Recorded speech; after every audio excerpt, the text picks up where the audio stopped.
Hey, this is Fatzoid TV, and I'm here with another hot take. I'm just wondering, do you guys think this game is dying? I'm very curious to see what you guys have to think. Let me know in the comments down below, and please like and share the video if you can. It would help me out a ton. There's only room for one spoiled rich kid at this school, and that's me. Is Yu-Gi-Oh! Master Duel dying?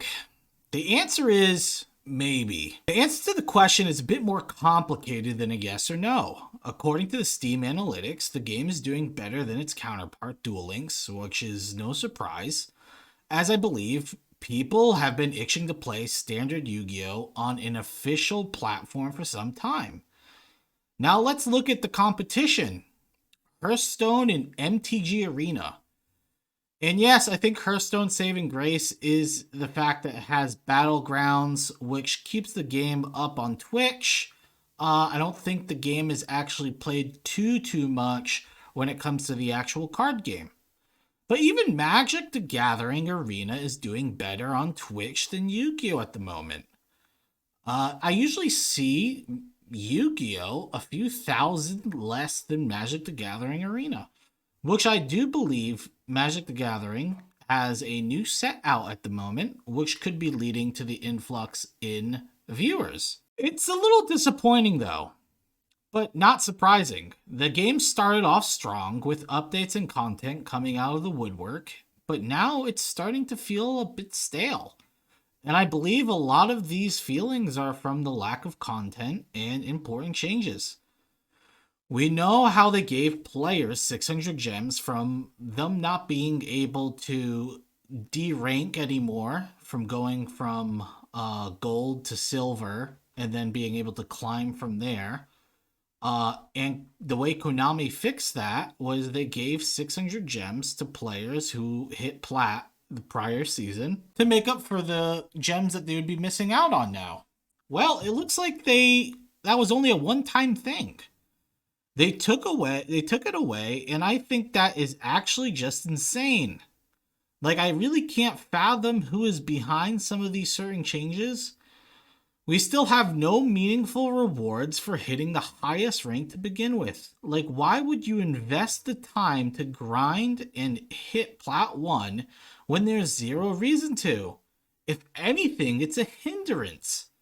Because once you enter Plat, as you may know, you get to spam play against Drytron, Eldritch, Zodiac, and Tri-Brigade. It's not very fun whatsoever. At least if they gave people who hit Plat 1 even something like a cosmetic or something unique for each season, that would be at least something that we could look at and say, hey, it's worth playing and getting Plat 1 for the sole reason of having a cosmetic you can flex on other people. But now you don't get anything special. There is so much this game could do to drive players to continue playing their game and bring in new players. It physically hurts me to think about it. Some of these examples would be daily tournaments based on your rank. Each rank would have different rewards. The higher rank would have higher rewards, and it would be 50 gem entry fee. That way, there's an outlet for people to spend gems and something someone can do daily that they can look forward to. You can also make this not based on rank and just have daily tournaments. Either way is fine. I think based on rank would be more acceptable, so we're not having a bunch of people using Blue Eyes decks versus Tri-Brigades. But to each their own. I think this game desperately needs another game mode. Something like, you can even take something from MTG Arena. They have draft mode. And the draft modes in MTG Arena cost gems to entry, or they whatever their currency is. If we had a draft mode with specific sets, 100 gem per entry fee, or some type of currency, like some entry fee currency, and then if you win, you obviously can win gems. I think that would be a great addition to the game. Once a month tournaments with larger prizes and a larger entry fee. And maybe these tournaments can come with special account titles. So another thing to flex on people.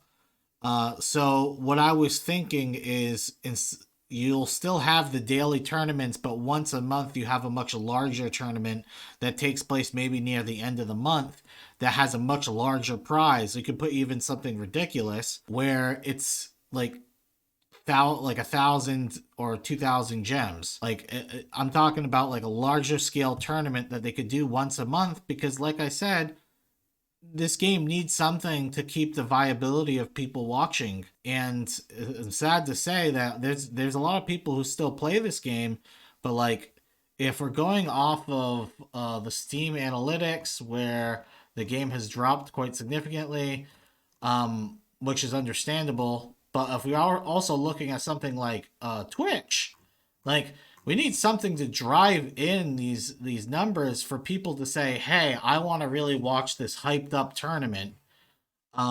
Because right now on Twitch, we're that I'm looking at exactly at this moment, we're behind New World, and New World is insanely dead right now.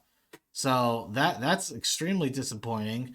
And I know card games necessarily don't do the best on Twitch, but it's just something to think about. When you're trying to create hype about something, this is a player versus player game. It would be cool if we had tournaments inside the actual game that you're able to sign up for, and you're able to do the entries using gems, because that's the currency we currently get. And it would be cool. It's just like real life. You pay real life money to go inside.